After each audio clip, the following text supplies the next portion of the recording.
Jimmy Bird here. Today's suggestion comes from Shannon in St. Louis. She wants to learn about hula hoops. Alright, let's do it. Learning with the bird. Caw-caw! Hula hoops are an ancient toy, kind of like the ball. It's a classic toy. In fact, that ancient Greeks and Romans used to use them as toys. It has been documented on Greek pottery, just like painted on there, of kids like doing the hula hoop dance, you know, with the hips, like bounce to bounce to bounce. This is what it looks like with the hips, bounce to bounce to bounce. Also, they would use it for a lot of exercise. They would take the hoops off their body like this, and then they would kind of roll it. They would roll it, and they would go get it, and that was exercise for them. Moving forward a little bit in the time of history, you got your Native Americans. Certain Native American tribes, like the Eskimos, they would use the hula hoops for hunting exercises. They would either throw the hula hoops in the air, or they would roll them, and they would throw poles or spears through them for practicing hunting. So you got a moving target, and they would be able to pinpoint accuracy and get it in the hoop like basketball, but with weapons. Now, not all Native American tribes use hula hoops for violence and hunting games.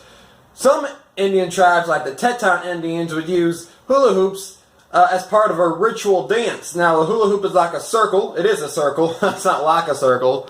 That's silly.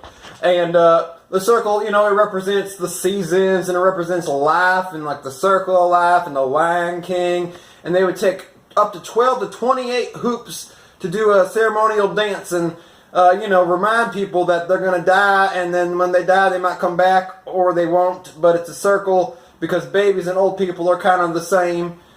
I'm sure I am totally representing this correctly for the Teton Indian tribe, and I'm not taking any liberties with this situation, okay? Continuing on our hula hoop journey through history and time, in the 1800s, the rolling hoop became popular in London in the 1800s. It was a wooden hoop that children, once again, they would just roll down the street and they would go chase it. That was some kind of popular thing that people liked to do back then.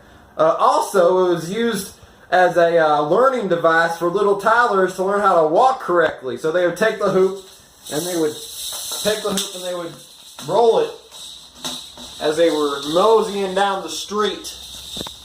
And apparently it would help them not to topple over. It would like keep their balance or something. But I just imagine little toddlers tripping on them and then crying, because that's what toddlers do. I don't think toddlers actually do anything else besides fall and cry. Now, the last stage in the hoop game came in 1958 in the United States of America. That's when two American toy inventors, Arthur Meehan and Richard Nurr, they patented the words hula hoop. And this is what you got today, the plastic thing. Now, this happened in 1958, and what they did is they took this hula hoop and they would go to schools in Los Angeles and let the children like learn how to play with it. And that was a huge success, because a few months later, 25 million hula hoops were produced. And they were selling like hotcakes. You know, advanced a few years later and down the road, and to today's modern day, hula hoops are not only used for recreation and for doing your hips like this, oh, bow, bow, bow. They're also used for exercise. There are dedicated exercise classes that will burn calories, and there'll be instructors who are that'll make sure that you're doing the hoop correctly, and they have different moves for you and get your ab toned and fun things that make me tired just talking about it, really. Alright, that's it for today's episode. I'm Jimmy Bird. That has been Learning with the Bird. If you enjoyed this episode, go ahead and like and subscribe to my YouTube page. You can also catch me on my Facebook page. If you have a suggestion for a topic, go ahead and give me a holler via one of those two methods I just mentioned.